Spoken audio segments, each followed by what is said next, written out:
If two wheels are locked on an axle so that they are not free to turn separately, one or the other has to slide. So engineers had to find a way to connect both rear wheels to the engine without sliding and slipping on turns. The device which makes this possible is a part of the rear axle. It is called the differential because it can drive the rear wheels at different speeds. The differential looks complicated, but once we understand its principle, it is amazingly simple. These two wheels are mounted on separate axles and supported by a frame so that they can revolve freely at different speeds. Let's fasten a spoke on the inner end of each axle so that by turning the spokes, we can turn each wheel separately. With a bar or crosspiece, we can turn both wheels in the same direction at the same rate of speed. Let's get something to hold this bar in place so that it will press against the spokes.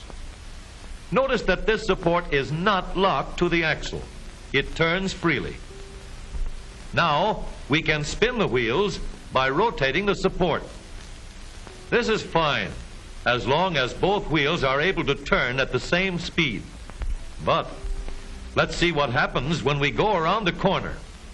With this arrangement, we cannot drive one wheel faster than the other.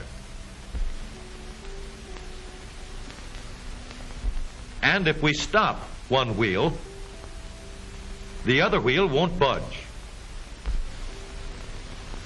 Let's put this bar on a pivot so that it can swing in either direction.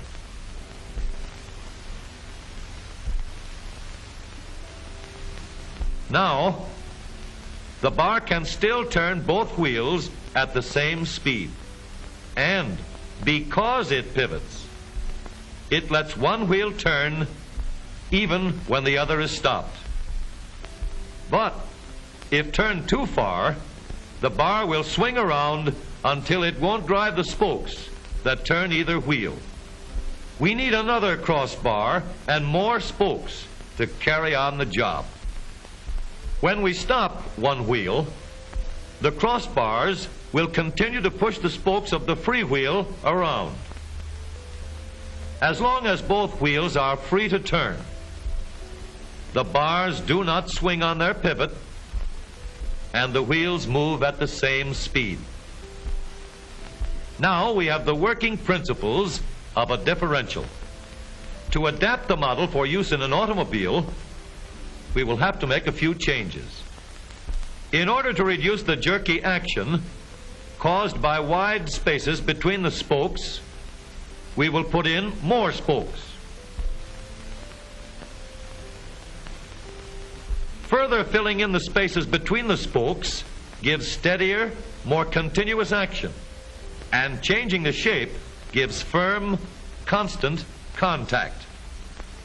Now we can make the gears thicker and stronger, and we have differential gears. The edges are cut so that they will fit together more smoothly and silently, and another gear is added to share the work of driving the axles. The principle is the same.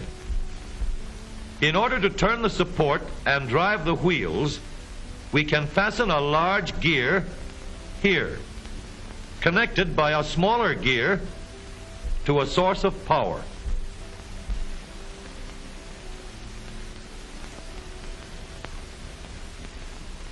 Notice that the power is connected to the differential at the center line.